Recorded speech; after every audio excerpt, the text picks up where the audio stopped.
everyone. Today I'm here to talk to you about escape games that you can play at home. So basically what these are is they're card-based games. So they give you these cards and you have to sort of combine different objects, and then you get new cards, and that sort of leads you to your next hint, your next clue. So I thought what I would do is tell you a little bit about how the premise of how these games work, and then I'm going to do some more videos where I talk about my review for each game. I will not be doing any spoilers. First one I am going to talk about is these Unlock by Space Cowboys.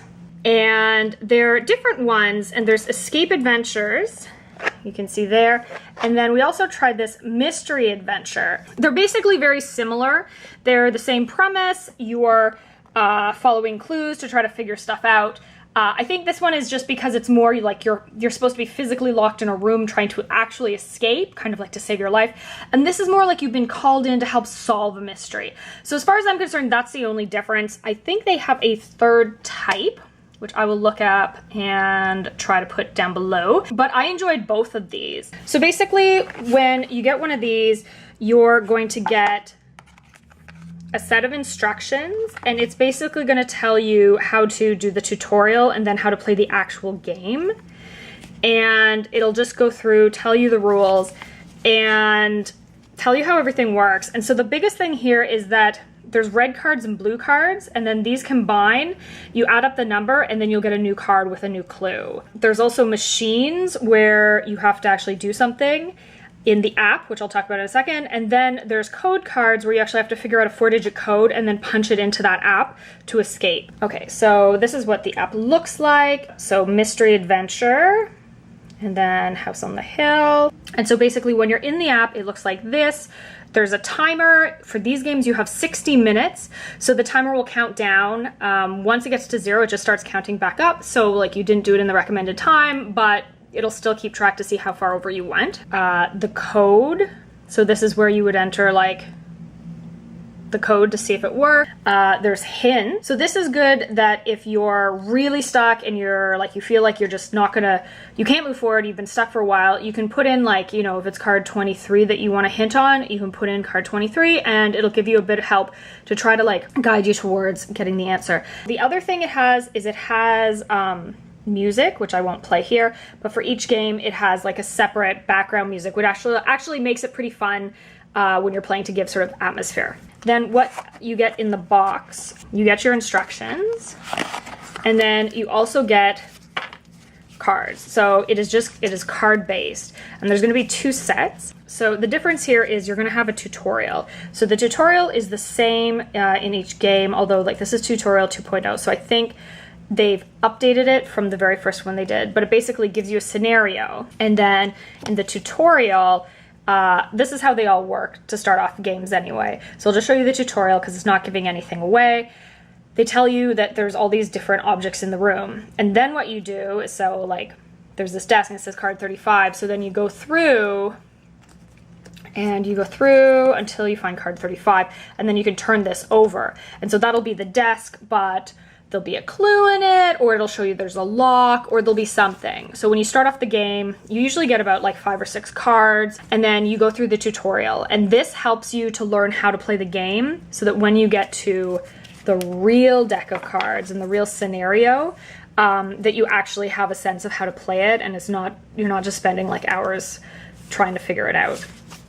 So as you can see, you know, there's a big stack of cards, and the game starts with a little scenario, and then again, like the tutorial, there's a scenario, you flip it over, there's a room, and then you go from there. So when you look at the box, it says that they take an hour to play, it's 10 and up, and 1 to 6 players. On the bright side, there's lots of different cards, so people can usually take turns looking at different ones, trying to figure out clues. But if you're on a con side, if you're concentrated on like one clue, it's hard for like 6 people to like look around it. So I've played this one with 3 people, and that still worked really well. I've done other ones with 4 and other ones with, like I said, 6. So it's really up to you.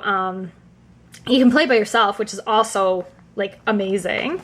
And then on the back, if you're going to buy them, I would really recommend you look at this difficulty level, because I'll show you this other one we have. So this one was difficulty level 2. I also played this with 3 people, and it probably took us an hour and a half, I would say.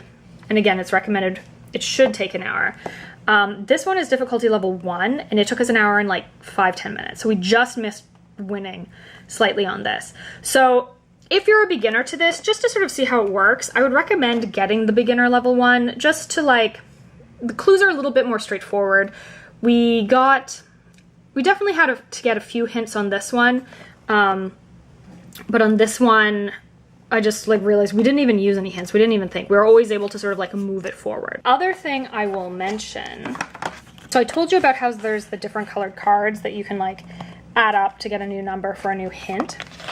If you pull out the card, if it's not right, it'll say it's a mistake, and you get a penalty of 3 minutes. So I really like the unlock games, and I would say these are a great one to start with because they're pretty easy to get going, and the tutorial at the beginning makes it easy to like get into them fast. The other type I've tried is this, and it's called Exit the Game, and the one we tried was the Polar Station. I'll do a more detailed review of this in another video, and this is by Cosmos. So for these, the recommended players is 1 to 4. I would say if you were like, you can do it with however many, and like people, I'm definitely not the best at this, so like I definitely found this difficult, maybe you won't. But with 4 people, you really have more people than like more brain power to like combine. And I really found that different people really, like, we all contributed to this, and you definitely need a bunch of people to have different like takes and ideas. And it's rated for 12 and up, and it says 1 to 2 hours. For us, we did it in 3 hours, so we took a little bit more time. So with this one, it's really cool because it is a one-time use game. The rest are too, but you can always like trade the games, but this, you're actually destroying things.